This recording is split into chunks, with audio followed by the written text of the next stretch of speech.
You ever look at your phone? Not because you got a notification, but just in case one magically appears? Yeah, welcome to the Emotional Olympics, your event, waiting for a text that determines your entire mood. Gold medal behavior. POV. You're in a toxic relationship, but you wouldn't call it that. No, you call it complicated, because toxic sounds dramatic, and you're not dramatic. You're just slowly losing your sanity in a very calm and self-aware way. And the worst part, if someone from the outside looked at your situation, they'd probably leave in 5 minutes. But you? You're still here. It didn't start like this, though. Of course it didn't. Toxic relationships never start toxic. That would be terrible marketing. Imagine someone meeting you like, hey, I'm emotionally unavailable, inconsistent, and I will absolutely ruin your sleep schedule. You'd be like, wow, hard pass. No. In the beginning, they were perfect. Like, suspiciously perfect. They texted fast, they listened, they laughed at your jokes, even the bad ones, especially the bad ones. And that's exactly why this is so hard to let go of. Because you've seen a version of them that felt real. And you thought, wow, where has this person been my whole life? And the answer is practicing. Because what you didn't realize is you weren't meeting the real version of them.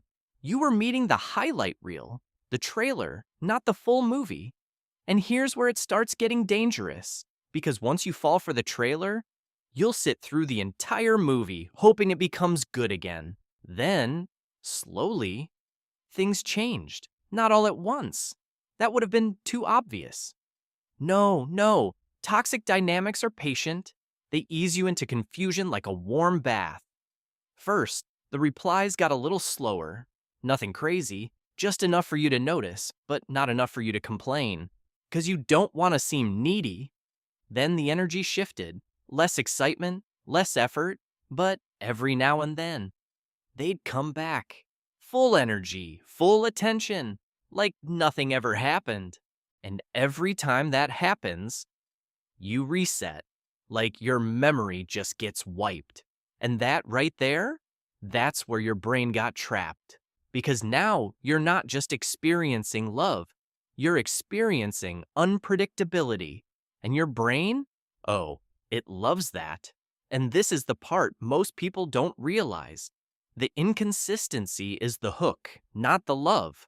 See, your brain doesn't actually care about healthy. It cares about familiar and stimulating. And nothing is more stimulating than, will they text me back? Or will I spiral for the next 3 hours? That's not a relationship. That's a psychological thriller. And you're both the main character and the victim. At this point, you start adjusting, not consciously, but it happens. You text a little differently. You overthink your words. You analyze their tone like you're decoding ancient hieroglyphics. They said, okay, not okay. What does that mean? And now you're not even reacting to reality anymore.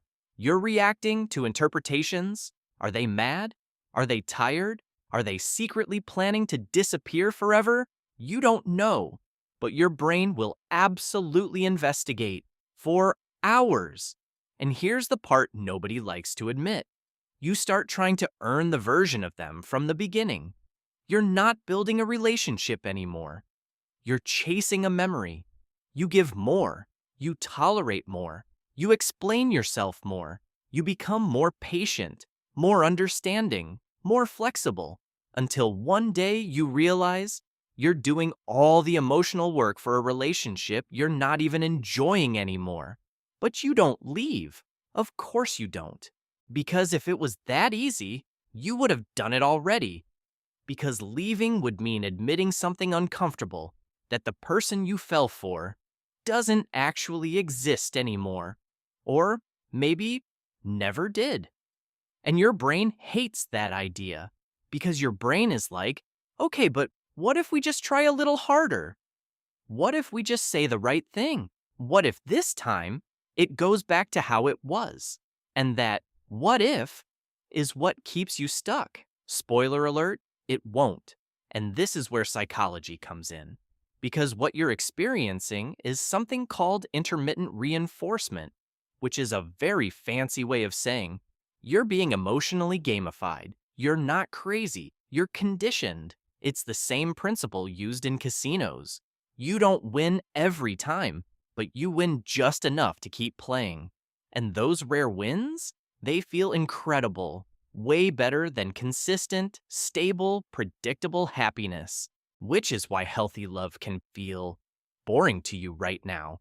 Which is why the good moments in your relationship feel so intense, so real, so convincing, because your brain is like, see, this is the real them.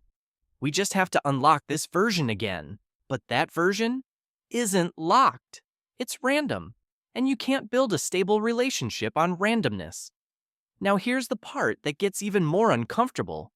You're not just attached to them, you're attached to the idea of them, the potential, the what if, the version of the future where everything magically works out.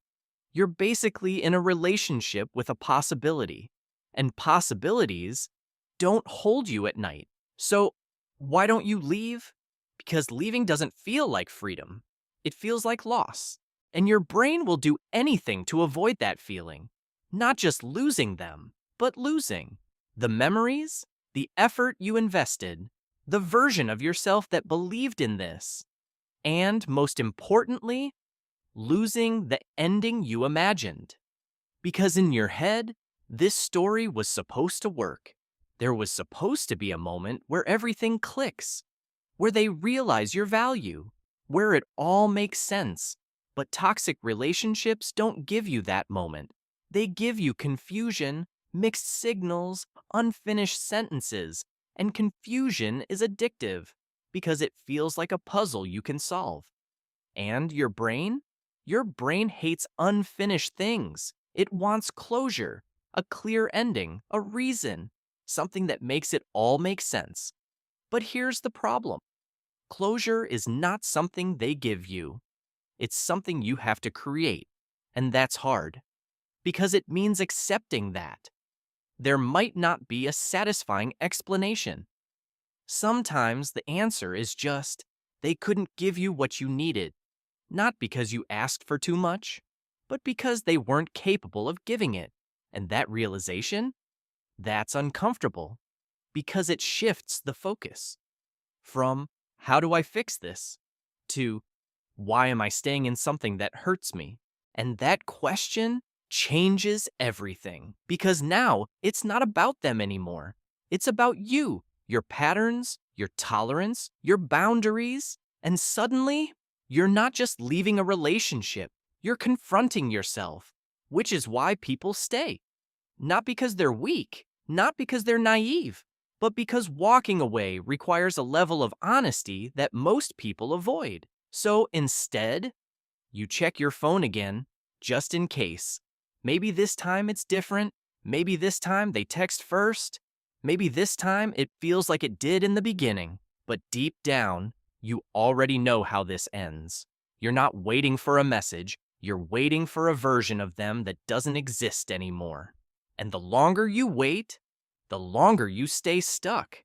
Not because you can't leave, but because a part of you still hopes you won't have to. And tonight, you'll probably check your phone again. Not because you expect something, but because hope is a very hard habit to break.